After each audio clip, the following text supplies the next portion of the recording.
Chanukah, otherwise known as the Festival of Lights, recalls the victory more than 2,000 years ago of a militarily weak but spiritually strong Jewish people over the mighty forces of a ruthless enemy that had overrun the Holy Land of Israel and threatened to engulf the land and its people in darkness.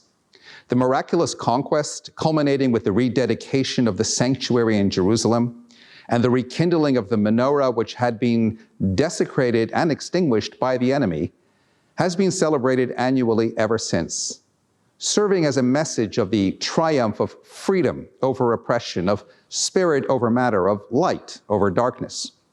The Chanukah lights are in fact the first lesson in religious freedom.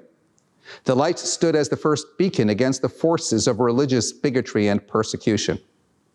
The flames above the candles inspire those who cherish freedom of the spirit in a land of precious liberty.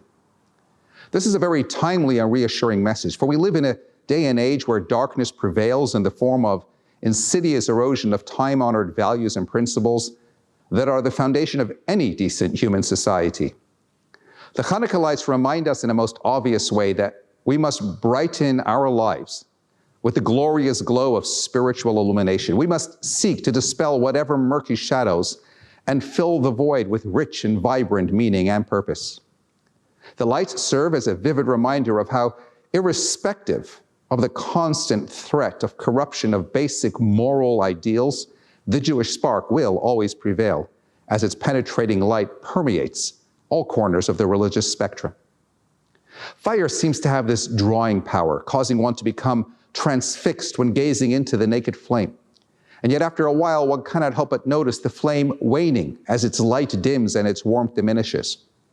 Still comes the next day and the same light is rekindled with yet another light added. Just as we thought the light is extinguished and darkness seems to creep in, we're back with an even greater intensity of light, magnifying the brightness, increasing the warmth, and enhancing the illumination. As we gaze into the Chanukah lights, we think of the past and we look to the future. We reflect upon the flames as they mirror the Jewish spark that burns brightly within each of us. The Chanukah lights remind us in a most obvious way that illumination begins at home with oneself and one's family by increasing and intensifying the light of spiritual development in the everyday experience, just as the Chanukah lights are kindled in growing numbers from day to day.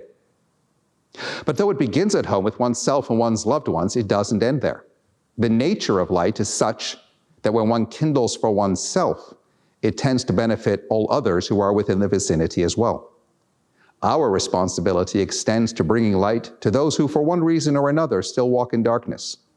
We must seek to take the message of Chanukah on board and internalize the words of our sages, "A little light dispels a lot of darkness." To go out and illuminate our surrounds by cultivating the dynamism and vibrancy that Judaism has to offer, thereby making Chanukah an event of the present, a modern-day miracle. Happy Chanukah!